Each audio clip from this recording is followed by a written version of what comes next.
Hello and welcome to Mud Wrestling with Pigs. What, another list on your channel? Yes, it's time to do some philosophy. It's time to mud wrestle with pigs. I'm not quite sure where this quote came from. One version says, "Don't argue with stupid people because it's like mud wrestling with pigs. After a while, you realise that they're enjoying it." Another version replaces stupid people with philosophers, and that's been my experience. I do love a debate. And of course, philosophy often debates things to which there can't be an answer. Could we put it like that? Perhaps a better way to express it would be this quote from Bertrand Russell. "The point of philosophy is to start with something so simple as not to seem worth stating, and to end with something so paradoxical that no one will believe it." Well, I'm not sure if that's the point, Bertrand, but it certainly often is the case. Nobody wakes up and thinks, I wonder if I'm in a computer simulation.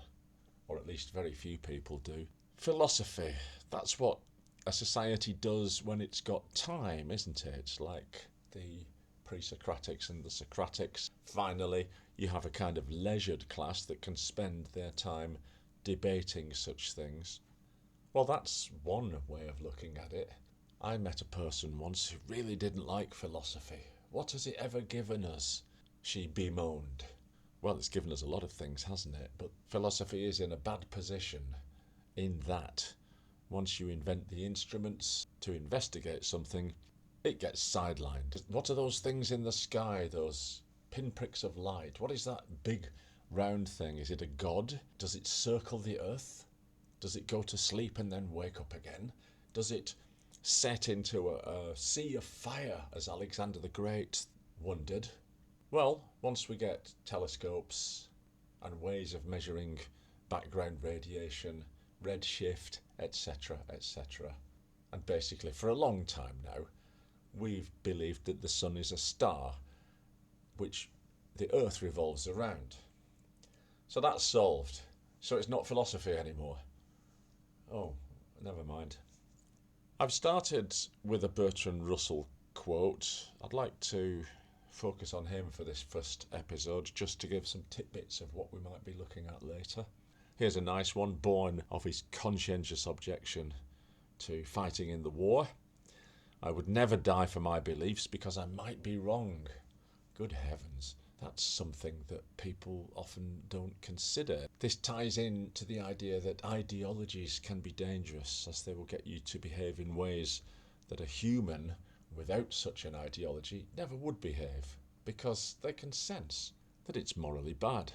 I recommend a browse through some of Bertie's best quotes. You can find many of them on the internet, of course. A lot of them quite thought-provoking, which is what I hope this series is going to do.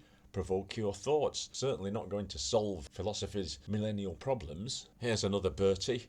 "One of the symptoms of an approaching nervous breakdown is the belief that one's work is terribly important." That's from The Conquest of Happiness.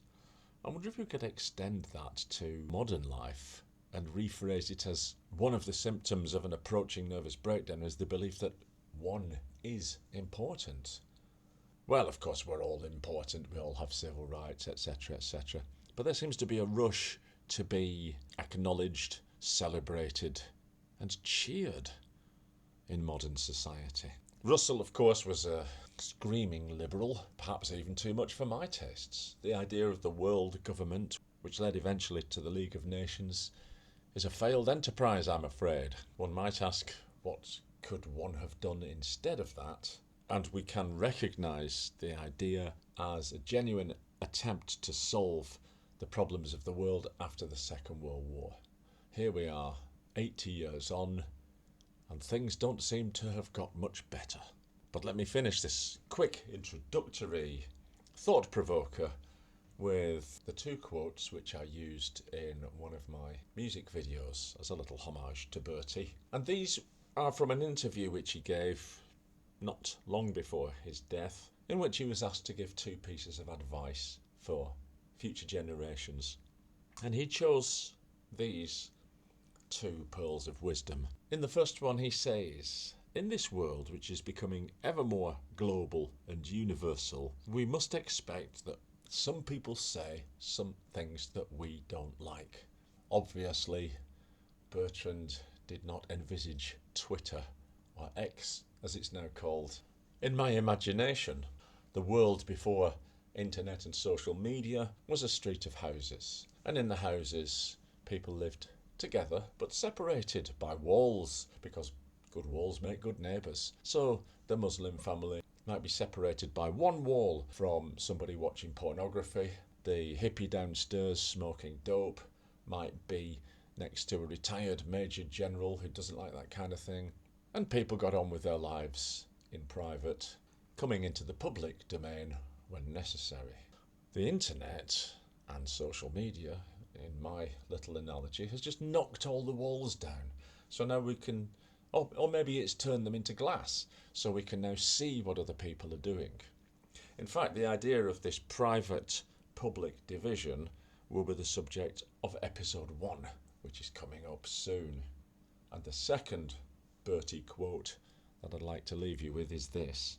He says, in a slightly different version from my music video, as soon as people begin to believe things for any other reason than that they are true, a whole host of evils is ready to spring up. Now you might think, well, that's obvious, isn't it? But what would be an example of people not doing that? How about, I don't know, there's a major outbreak of a disease and the government is quite keen that people follow their instructions. So rather than telling you the actual facts about the disease and its transmissibility and its danger, we're going to a scaremongering kind of operation where we exaggerate the effects of the disease, and in fact we put out clear misinformation. For example, take the vaccine once and it will stop the disease. Take the vaccine once and it will stop transmission of the disease.